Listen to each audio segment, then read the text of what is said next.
En règle générale, lorsque les patients sont référés au service de rhumatologie, le service les reçoit soit via les gynécologues dans le cadre d'une prévention ou par les généralistes qui se trouvent en face d'une patiente qui a des antécédents de fractures ou de tassement de vertèbres. Dans ce cadre-là, nous procédons à un interrogatoire tout à fait classique et puis à une densitométrie pour quantifier l'ostéoporose, la mettre en évidence, éventuellement lancer un traitement. En fait, l'ostéoporose, c'est une pathologie silencieuse. On peut ressentir un niveau d'ostéoporose plus évolué, on peut ressentir des périodes douloureuses de 2-3 semaines comme ça qui s'estompent. Alors effectivement, certaines personnes sont plus à risque d'ostéoporose. Ce sont les femmes qui ont eu une ménopause précoce, par exemple, qu'elle soit chirurgicale, médicale ou spontanée. Ce sont les personnes maigres, dont on sait bien qu'elles ont constitutionnellement une masse osseuse souvent plus faible que les personnes un peu plus enveloppées. Et ce sont les personnes dont on retrouve des commémoratifs d'ostéoporose et de fractures dans la famille, chez les ascendants.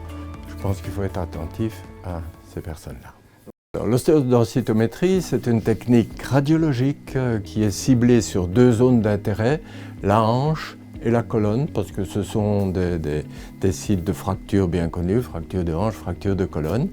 Et donc la personne passe cet examen tout à fait habillée.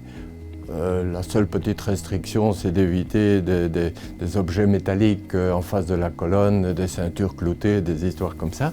Elle est couchée sur une table qui est une table de radiographie. L'examen est rigoureusement indolore et inoffensif et va focaliser sa recherche sur la hanche et la colonne, en déterminer la densité osseuse et qui va permettre de dire si vous êtes ostéoporotique et à partir duquel on peut accéder au traitement de l'ostéoporose. Alors, le traitement de l'ostéoporose, maintenant, ça fait une bonne trentaine d'années dont on dispose de molécules tout à fait efficaces avec lesquelles on peut reconstruire, bon an, mal an, entre 10 et 20% d'os, mais c'est parfois suffisant que pour repasser au-dessus du seuil qualifié par l'OMS d'ostéoporose. On refait de l'os avec ces molécules-là. Je pense que le calcium vitamine D seul peut juste maintenir le statu quo au mieux, tandis que les traitements spécifiques de l'ostéoporose, conditionnés par la qualification de ce déficit osseux, peuvent, si on y répond bien, on peut refabriquer de l'os. Oui. En règle générale, lorsque j'ai une patiente ostéoporotique ou un patient ostéoporotique que je mets sous traitement, j'aime bien refaire un contrôle après 2 ans et demi, 3 ans, rien que pour m'assurer de ce que l'os répond à la molécule, puisque généralement on est parti pour 5 à 6 ans de traitement. Inutile de laisser les patients pendant 6 ans sous traitement alors qu'ils n'y répondent pas. Donc vers 2 ans et demi, 3 ans, je demande à voir si les indices densitométriques prennent la bonne direction. Si c'est le cas, on continue. Si ce n'est pas le cas, on change de thérapeutique.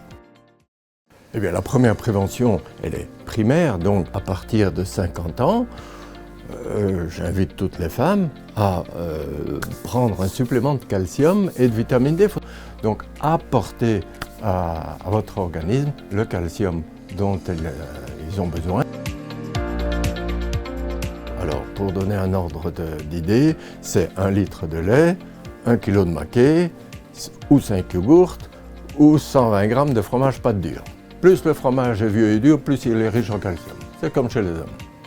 Alors, à côté du calcium, bien entendu, il y a la vitamine D. La vitamine D qui est tout aussi importante, non seulement pour l'os, mais encore dans bien d'autres domaines, et on n'arrête pas d'en décrire.